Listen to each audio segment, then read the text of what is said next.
ufalme ni utambulisho wa uraia wetu. Jambo la kwanza la kuzingatia kwenye ufalme ni utambulisho wa uraia. Sisi ni raia wa mbinguni. Duniani tuwapitaji, tena tuwageni. Nyumbani kwetu ni mbinguni. Wapendwa, amina. Ni wapitaji, na kwa sababu ni wapitaji, tukiwa duniani kama wageni na wapitaji, dunia ina mambo yake, dunia inatikisika, ina vitu vinavyotikisika, vinavyotikisa na kutikiswa. Lakini tuliopokea ufalme wa Mungu usikubali kutikiswa na vitu vya duniani. Usikubali kutikiswa. Viko vya kutikisa, lakini usikubali kutikiswa, kwa sababu wewe ni mgeni, mpitaji.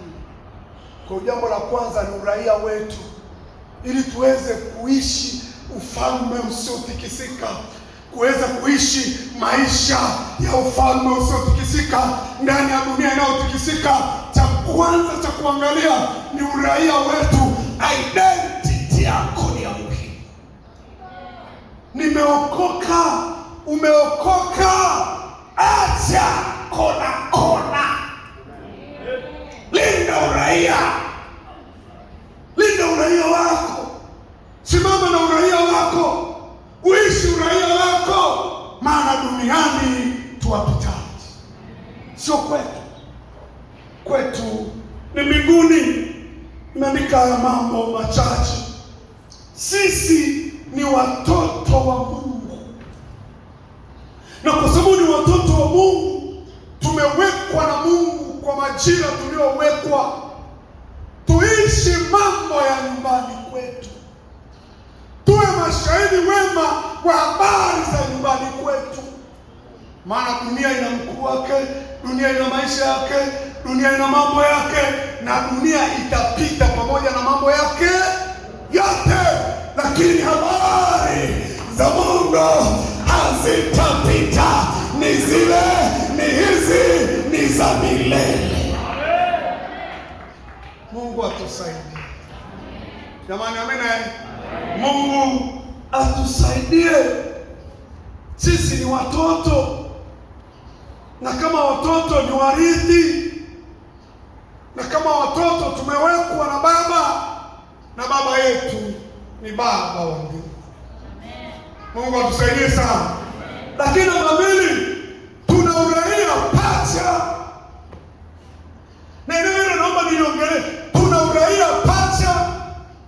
Uraia wa kwanza, tumezaliwa kimwili duniani.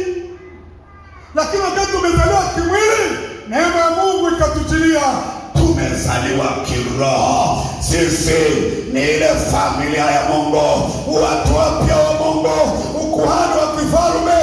Tumezaliwa na yeye aliye mshindi wa kila kitu. Kwa hiyo kutoka kwa Baba yetu tunarithi ushindi, tunarithi mamlaka, tunarithi ukakamavu, tunarithi kutembea kifua mbele. Ndio maana maandiko yanasema tusijisifu kwa jambo lolote, lakini tujisifu kwa sababu tunamjua nani? Wapendwa, amina. Tujisifu kwa sababu tunamjua Baba. Tujisifu kwa sababu tunamjua Baba.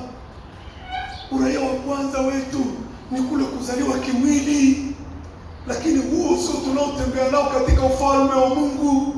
Ufalme wa Mungu, nimezaliwa mara ya pili. Nimezaliwa mara ya pili.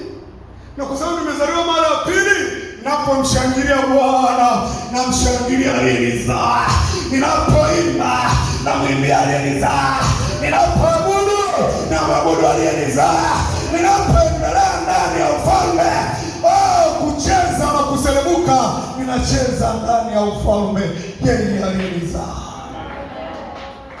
Nitamani nimuone hapa Kristo anaruka. Nitamani ningeona hata wale wazee wazima nao wanaruka. Nimeona babangu akiruka hapa mbele. Mpendwa, nikasema basi sasa siruke pale, lakini ndani kabisa gani nilimuona alianza na mkewe. Namuelewa.